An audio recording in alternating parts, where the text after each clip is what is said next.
लेकिन प्रियंका, बड़े खुश हो जाते हैं आप बार बार, जैसे ही कोई सुगबुगाहट हो ये तलखियां खोजते रहते हैं आप कि कब एनडीए में विघटन हो, टूट हो, नीतीश कुमार फिर इधर आए। मतलब नीतीश कुमार की जरूरत आपको भी है चुनाव जीतने के लिए।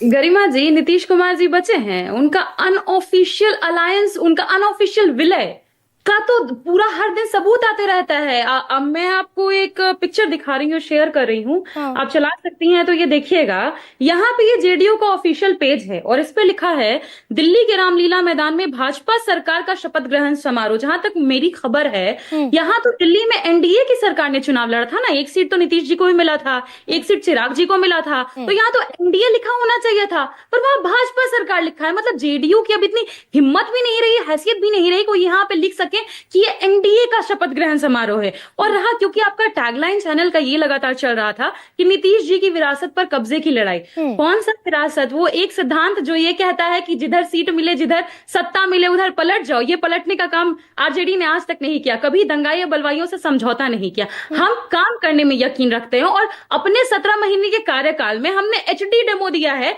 कि हम बेरोजगारी मिटाने के लिए तत्पर है। और रही ईबीसी तो फिर वोट, क्यों प्रियंका, तो फिर अगर नीतीश कुमार इतने इररिलेवेंट हैं, अगर नीतीश कुमार किसी के भी साथ कभी भी चले जाते हैं, क्यों फिर आप पलक पावड़े बिछाकर इंतजार में बैठे रहते हैं?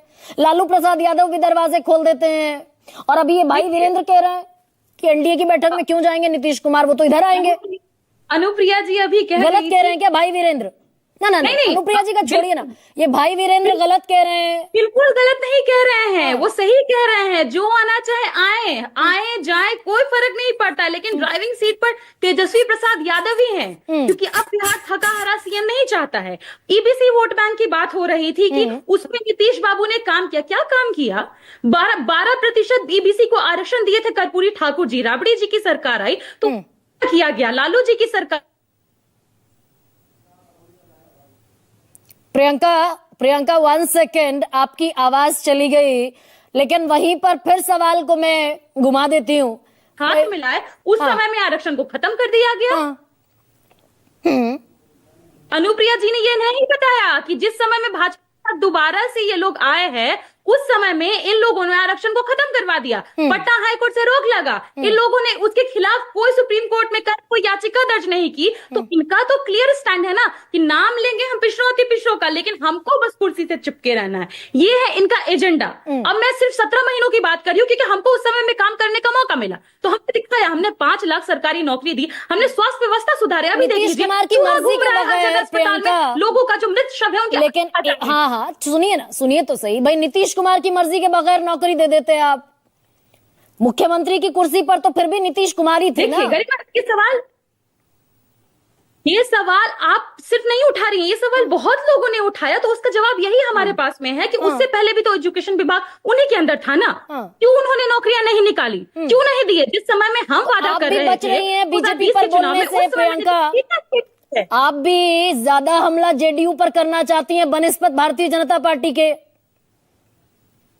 देखिए, भारतीय जनता पार्टी का मैं क्या कहूं, इनका तो डंका पूरे विश्व में बज रहा है। गरीबी का, बेरोजगारी का, भ्रष्टाचार का, बलात्कार का, इन पे मैं क्या तर्क कसूं? मेरा बस यही कहना है कि हमारे सामने ना भाजपा है ना जेडीयू है। हमारी आरजेडी यादव की लड़ाई सिर्फ और सिर्फ बेरोजगारी, पलायन, गरीबी, भ्रष्टाचार और बलात्कार से है। कुशवाहा वोट की बात करते हैं, मुझे बताइए सासाराम की बच्ची का बलात्कार। एक सेकेंड भाई, बीजेपी अगर सेंधमारी में कामयाब हो गई नीतीश कुमार की जमीन पर, तो ये 43 सीटें घटकर अगर और कम रह गई, फर्ज कीजिए, और बीजेपी मजबूत हो गई, तो किसका नुकसान है?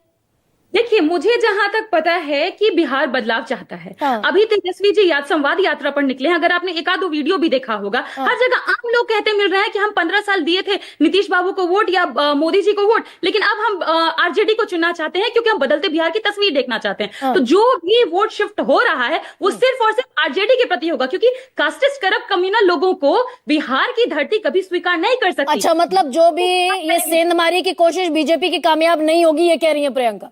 बिल्कुल बिल्कुल, कितना भी कोशिश कर लें, इनके भीतर जेडीयू में ही इतने सामंती लोग बैठे हुए हैं। हाँ। वो इसी इंतजार में है कि जिस समय नीतीश कुमार जी पूरी तरीके से लाचार हो जाएंगे, वो ऑफिशियल विलय करवा देंगे। अनऑफिशियल विलय की तस्वीर मैंने आपको जेडीयू के अकाउंट से दिखा दी ऑफिशियल, थी। अच्छा ऑफिशियल विलय हो जाएगा जनता दल यूनाइटेड का, लेकिन यादवों की पार्टी के साथ कुर्मी कोयरी क्यों जाएगा, ये भी तो गणित है। लेकिन प्रोफेसर अजय उपाध्याय